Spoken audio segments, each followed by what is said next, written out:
Hey everyone, welcome to the latest episode of the 360 Insights HR Tech Chat. I'm Dylan Teggart, and today I'm going to be speaking with Keirsten Greggs.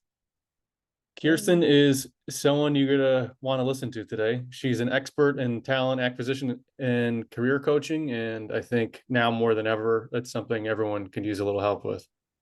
Keirsten, thanks for joining us, and why don't you tell the people a little bit about yourself? Hey, Dylan. Thanks for having me. Very excited to be here today.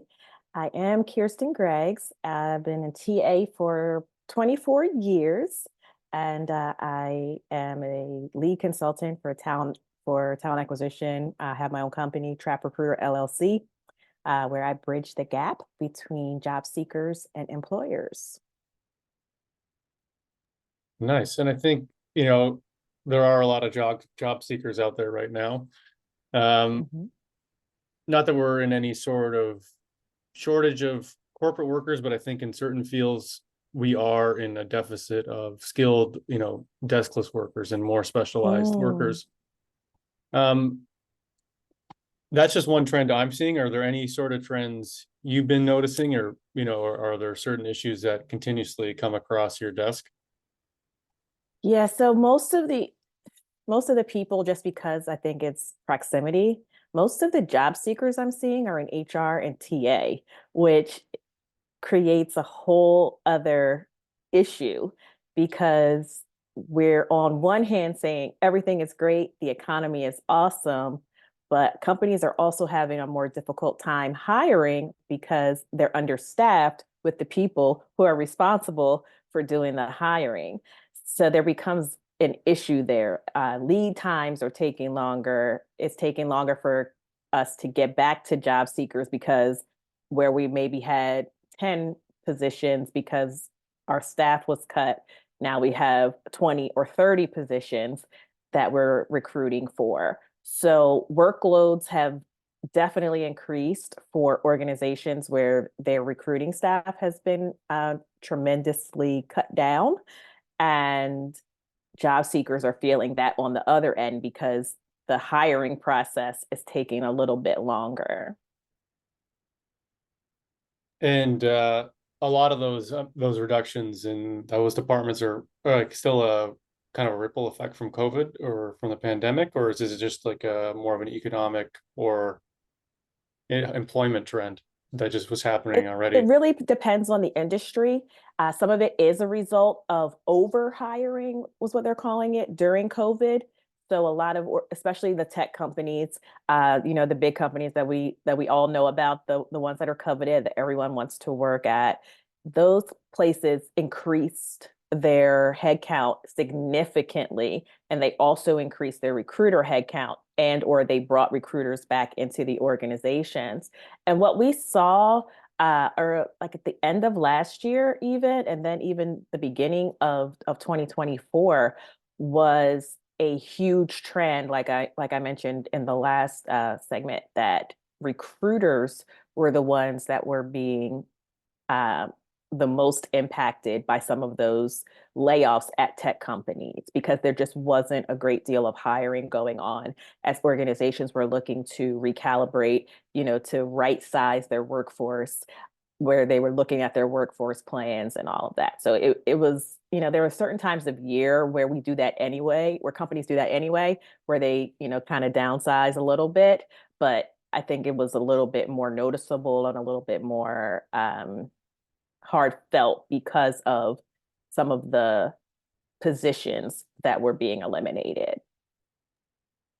Huh, it's a bit of a vicious cycle that I guess could happen. So you're saying there's people that need to be hired, but the people Mm-hmm. that are also looking for jobs are the ones that Yeah. are meant to be doing the hiring in the first place. Mm-hmm. So is that something that's improving at all, or is it you think it's going to be an issue for a minute? I'm hopeful that we've seen the worst of it. But again, proximity tells me that that's not always what's going on. Like that, just because something is close to me doesn't mean that that's the norm for everyone else.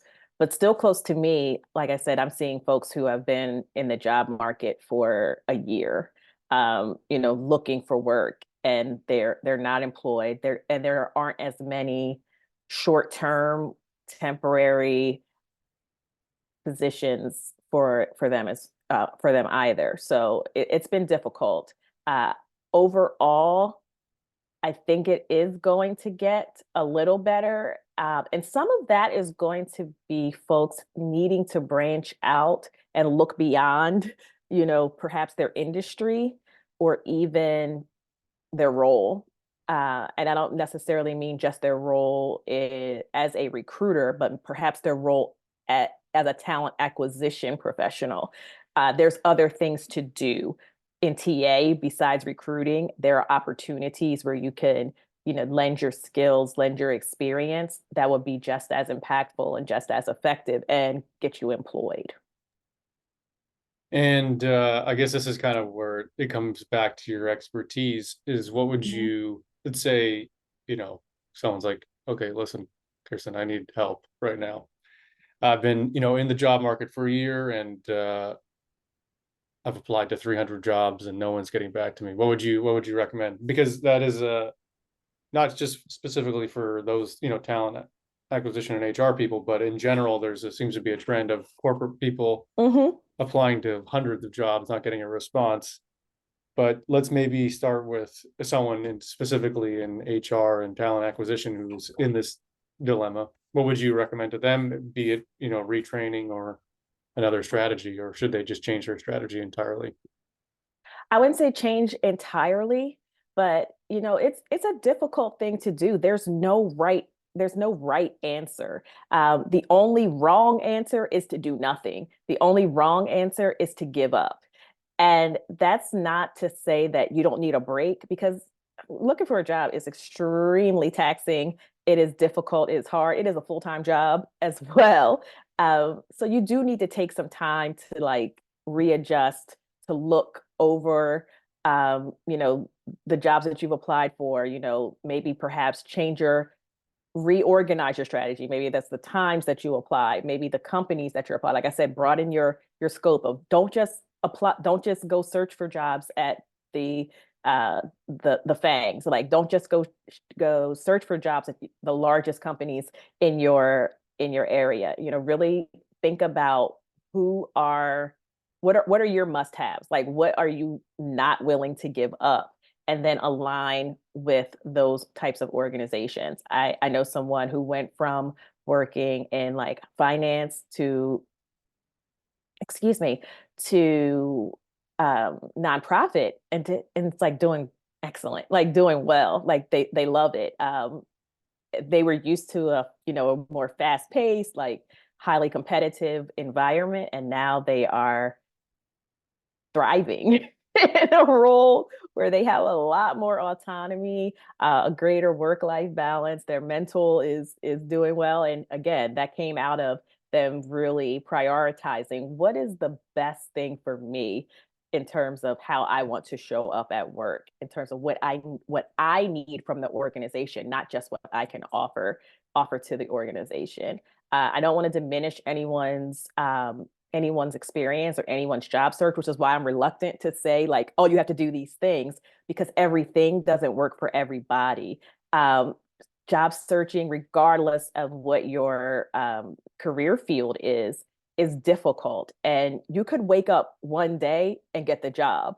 Like, like literally, like you could, I had that experience. I've been laid off multiple times. There have been times that I got a job before I even left the building. And there have been times that it took me a little bit longer. And yes, I employed the same tactics. I did the same things first, made the calls to my network. Hey, I'm on the market, I'm looking. And sometimes things just click very quickly. Like I said, so there were times that I got that job, I made that phone call, and the first or the second phone call was the one that was like, yep, I need you today. Like, come by. And then there were other times where they're like, well, we're reorganizing. Hey, now talk to this person. Hey, try this. Hey, I don't know. I don't have anything. Or hey, I'm looking too. So there are a lot of things that go into it. So I definitely don't want to make folks who have been on the job market for what they feel is too long, a tremendous amount of time, to feel like they're doing something wrong, or that they are, or give this perception that they're unhireable, because that's not necessarily the case. It's a matter of timing. A lot of times it's a matter of opportunities meeting your effort, and sometimes it just takes longer to click.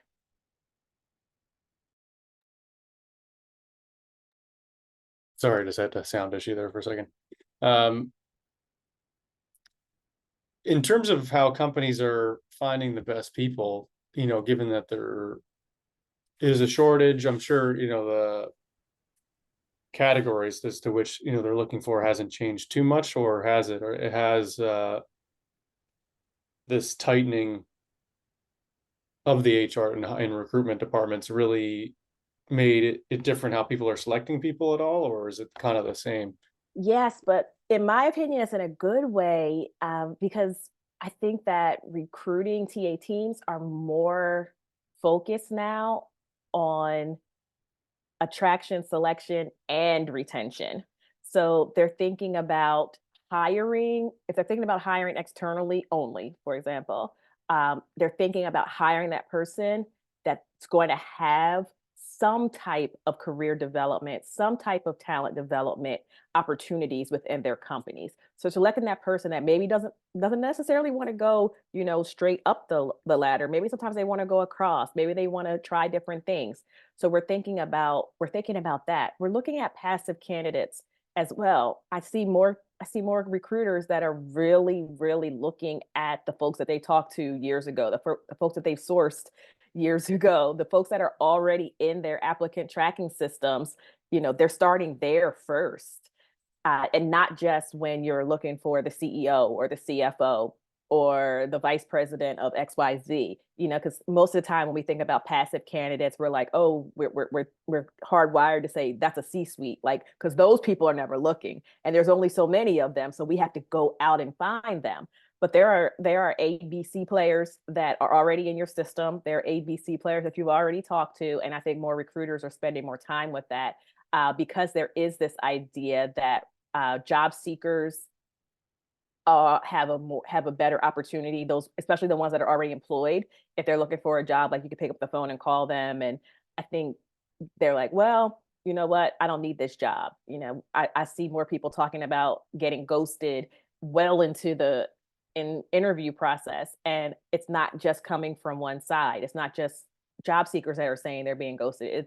It's recruiters, it's hiring teams that are saying they're being ghosted as well. Like, job seekers just aren't showing up for work. Job seekers are using them to get, a higher offer. That's been going on for a while, but I think it's a lot more prevalent now. So I think we're reimagining how we are attracting talent, how we're selecting talent, and how we are going to retain that talent. And to me, that's a good thing. I mean, having this time, or having a little bit more breathing room, because either you have an abundance of candidates to choose from and you can make better decisions, or you have more time. That's been a benefit to the TA field.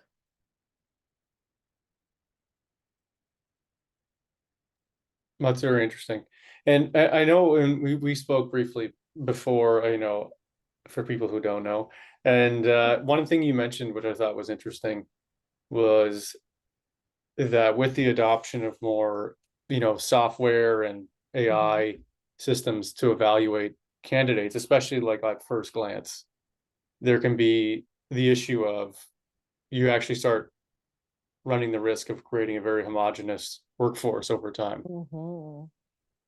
Could you explain how that kind of happens and what the, guardrails can be put in place to prevent that, and whether or not it's only something humans can solve, or is it even possible to program something that can avoid that from happening? You just answered your question, because programming it is a human solving the problem, right? That's true. So yeah, just to answer your question, the first part of your question, I do think that oftentimes the over reliance on our tools that help us be more efficient, that help us make better hiring decisions, they learn as we learn. So if we're constantly selecting the same type of person, or that's returned from, okay, we put in our key, let's talk about sourcing, for example. We put in our sourcing criteria, or we're saying what we're looking for, and we're constantly selecting the same type of person. Your AI is going to always give you that person, because that's who you're looking for. So the way to kind of manipulate that, is to, like you said, think about things in a more unbiased way, program things differently. Um, don't I think we have a tendency to go for the first thing.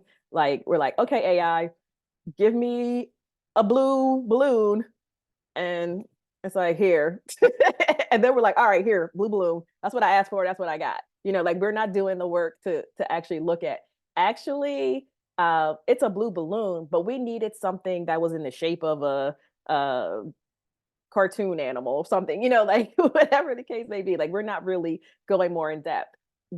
Sometimes we're not asking the right questions. Prompts are a huge thing. AI can only give you what you've asked for. There have been times that I have, I say this, I said this before. I'm like, I don't know if I'm starting to talk like a machine, or if I'm getting better at talking to machines, because there have been times I'm like, hi, please make this, I'll say, like, make this sentence better. What's a better way to say this? What's a better way to ask this? And they're like, leave me alone. They're like, this is fine, go away. Like, that's been the thing. So we have to spend more time really evaluating and looking at and analyzing the output from what we are asking our tools to do for us. Yeah, that makes a lot of sense. And I feel like it'll be a bit of a tit for tat as you go. Like, as Mhm, we get better at talking to these machines, they'll get better. I guess they're gonna learn, how to mhm, better talk to us. Um, on kind of a related question, kind of circling back to what we spoke about a little bit before, is there, a reason jobs, especially on jobs posted online, which is nearly every job, mm. um, are getting so many applicants? Obviously there's an economic tie into that, but is there a reason they're getting so many applicants? Because, and of course, like, the economy and the job market has something to do with that, but is it almost the barrier for applying to a job sometimes maybe too low, where it just invites Mm, kind of inundation of applications, like, like the LinkedIn easy apply, where it's just like, send in yeah. your resume. I'm convinced that almost no one ever hears back from those, that it's almost just because, like, you can see sometimes, if you have, like, you can see that sometimes 1,000 people have applied to a single Yeah. role, and you don't know where they're coming from, etc. But it is because it's just one click and it's super easy. um but is that low barrier for entry making the job of HR and talent acquisition even harder, because it's just this massive flood of applicants? Or and is that going Mhm. to ultimately lead to negative optics and experiences for the people applying, because they're like, well, no one's even reading this, it's just going into a black hole? Yeah. Once again, you have answered the question with your I don't feel like with your I question. So it's both. There are pros and cons to both. Yes, it's great that more people are seeing your company. It's great that people are applying to a job.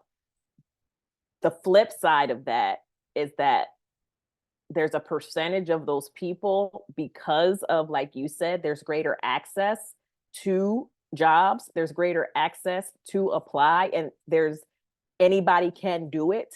The gate to apply doesn't exist.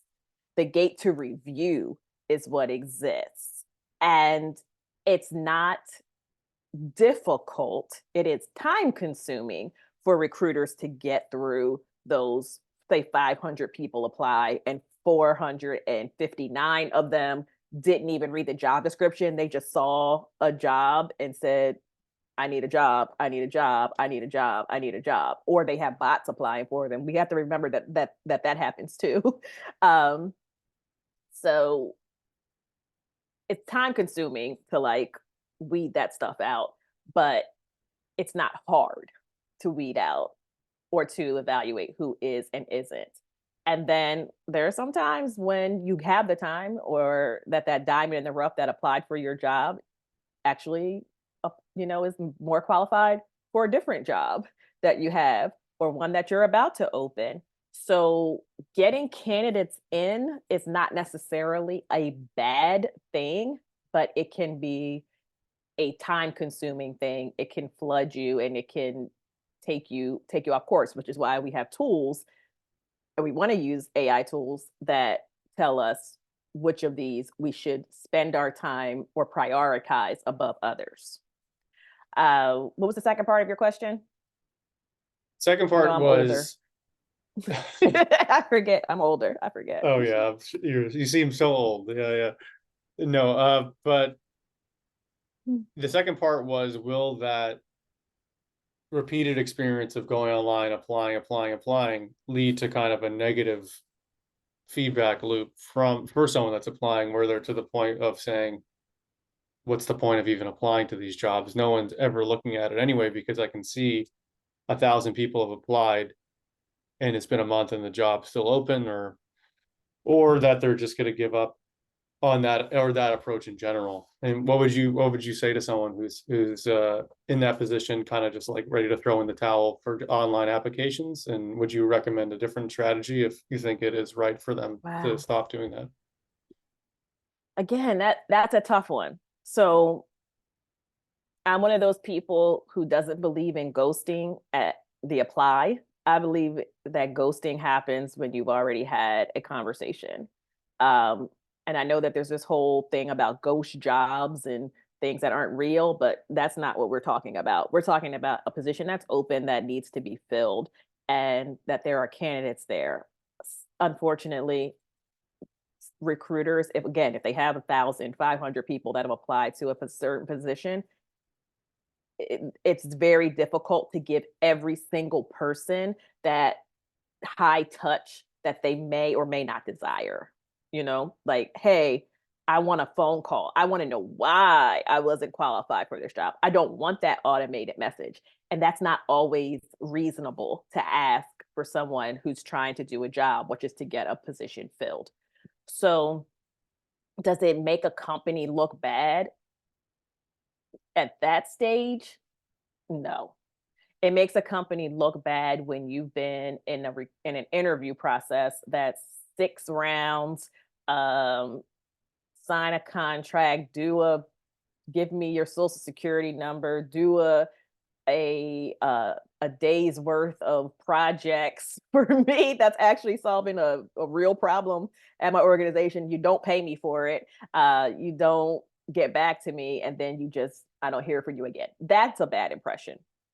Having jobs open, um, having the same job open over and over again is another bad impression, because you didn't do a good job hiring. You didn't do a good job selecting the right person. But there is not going to be a time where people don't apply for jobs that need jobs. And for recruiters, if you're not getting anyone to apply to your jobs, that's a great time for you to go look for those, like I said, those passive candidates. That's a great time for you to do some sourcing. Recruiting is a two-way thing. It's not just post and pray. It's not just post and wait for people to come in. Recruiting is a job. Like, you need to do something. You don't need to just wait for people to come to you. Sometimes you have to go out and look for them. Sometimes you have to go out and connect with people. You have to go out and talk to other folks. Like, you can't just wait for someone to apply to your jobs. No. And what would you say is kind of if there even is a number on this, what would you say is the breakdown between uh places that are actively needing to go out and look for people, like they have to take the initiative, versus 100%. No question. 100%. okay. And I don't think and there's ever a recruiting strategy that should be that should be all come to me. No, absolutely not. Even for larger like the Googles, the Facebooks, they're going after people, you think? Absolutely. Absolutely. They're going after people more so. They're going after their competitors. They are extremely uh, refined in who they want in their organization. They know what schools they target. They know what organizations they target. They know what geographic locations they want to target. They are 100% doing sourcing. Absolutely. And at that level, do they tend to follow, like, and this is going to kind of lead into my next question, a certain set of best practices or principles across all of these organizations? Like they're all doing, like you're saying, kind of like headhunting people, but then do they all lead into the same methods of kind of sieving through those people? Are they all using, the same screenings, the same tests, conceptually, like where they're kind of like, okay, we found X candidate. I think so. I think there things are similar. I mean, I think that organizations that are quote unquote successful at hiring definitely follow trends and definitely do some of the same things. Absolutely. And this now leading into my next question is, like all these pre-employment screenings, Mhm. like social media screenings, communication tests, Yeah. and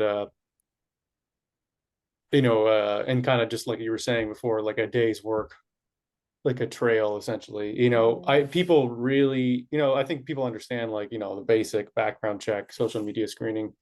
Mhm. But I do feel like, and correct me if I'm wrong, that most people do not like have to do those like tests, like where you kind of have to work a day for free. Is there No. any way around that where there's other ways to test people opposed to just essentially, because I feel like a lot of people who do those and don't make it through feel very used. There's kind of like, what, well, I did all this work. What are they going to do with my intellectual property on this test? Are they just taking it and using it to their own benefit while just not hiring me? Is there any way to cultivate a more honest or at least a more reciprocal relationship between the candidate and the company when kind of undergoing that kind of test? That is an excellent question. Like that is an excellent question. So, first and foremost, you one of the things you said was feeling like they're being used or like they were blindsided. So, you need to know, and this is to job seekers, you need to know what the actual recruitment process is. Like you need to know like what the steps are. They're going to do an initial phone screen. You're going to do an on-site interview or a virtual interview, depending on how they're set up. You're going to do a final assessment or a final talk. Like you need to know what the actual interview process is, and if before you even do that first interview with a hiring team, you have already decided I am not interested in doing any test, then don't move forward. But organizations, I'm going to be gracious here, tell people up front, this is this is what we do when we are ready to hire someone, or when we're recruiting people, I should say. Interesting. And to put people maybe at ease about the social media screening aspect of this, Hmm. I know there's people know that it's occurring. I think because everyone can kind of be Google search these days. Yeah. Um, but how much is that human? Like, how much is that a human job versus like a technology job? Like, are people It used to be a relying? human job, meaning like someone like me would be taking the time to look at someone's social media, and see what was posted, but that might have adverse impact, that might reveal a personality trait that didn't work out. But you have to remember, like, I came from the defense and intel side of things, so we were already being nosy.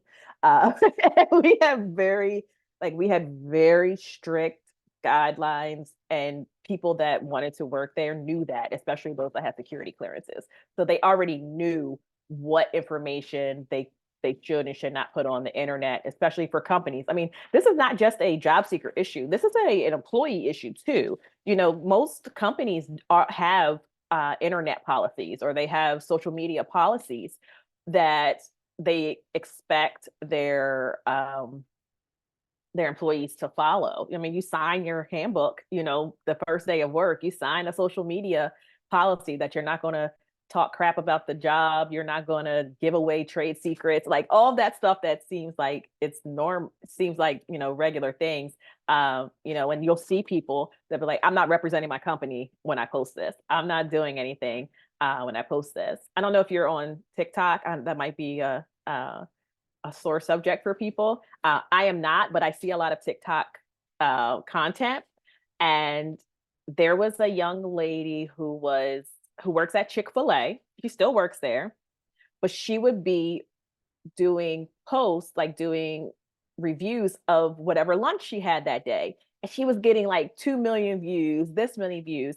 And corporate got in touch with her and said that she was not to do that anymore. She didn't get fired or anything like that, but it was against their policy to do this content without their permission.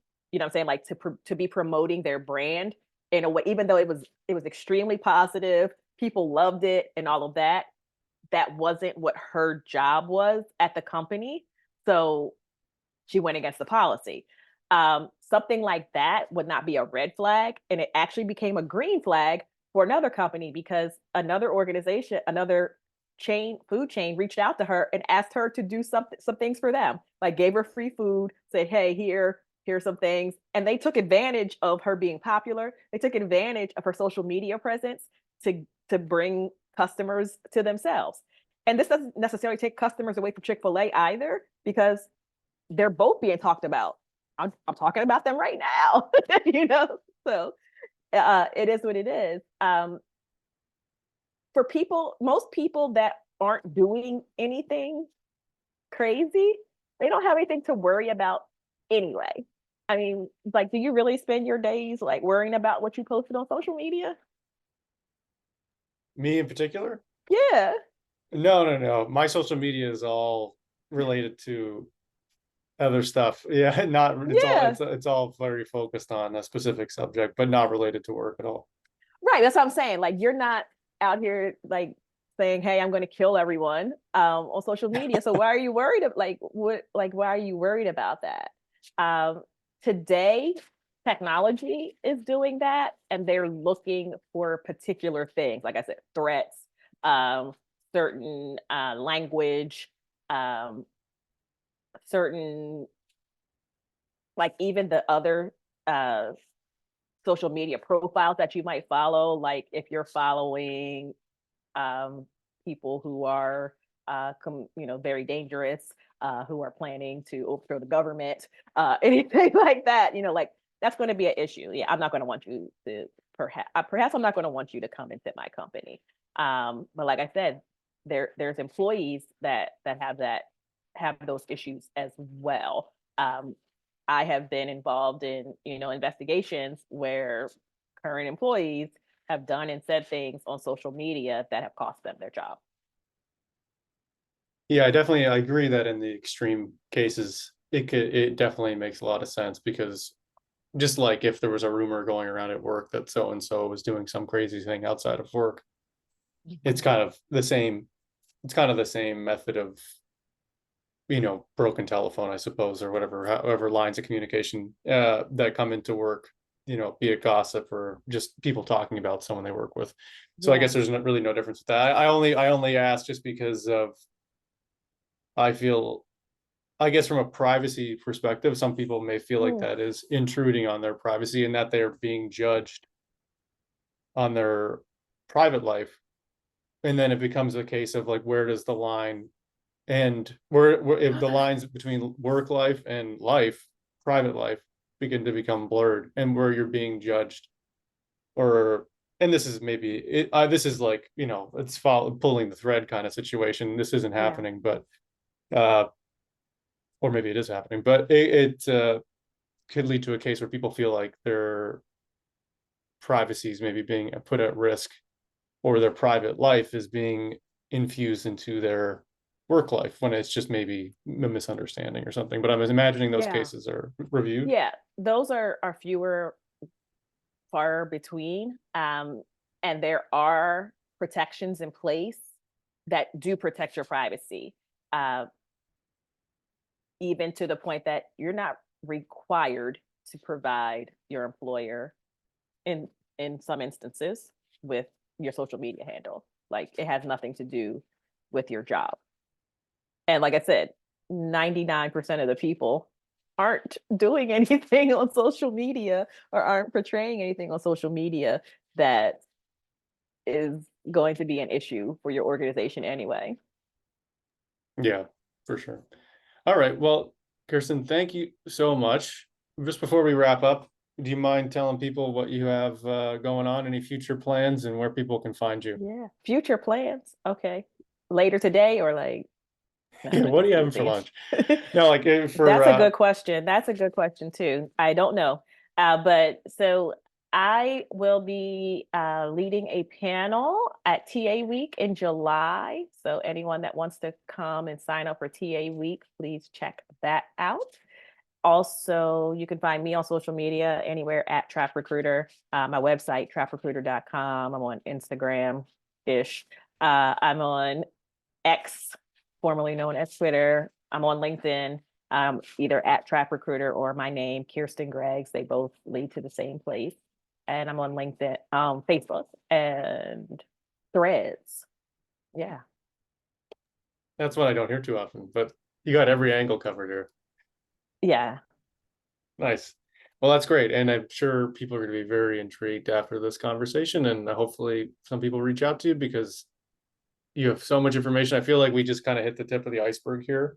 Yeah. And hopefully we'll have some more conversations in the future and get all that knowledge onto Looking paper, forward or to it. recording here, not on paper, but into the digital world, because I feel like there were so many more questions I would love to ask you, but Well, maybe you yeah, come on Trap Chat and we maybe I talk about will. that. Yeah. Nice. Well, thank you everyone for tuning in. And Keirsten, thank you again for joining us. Thank you.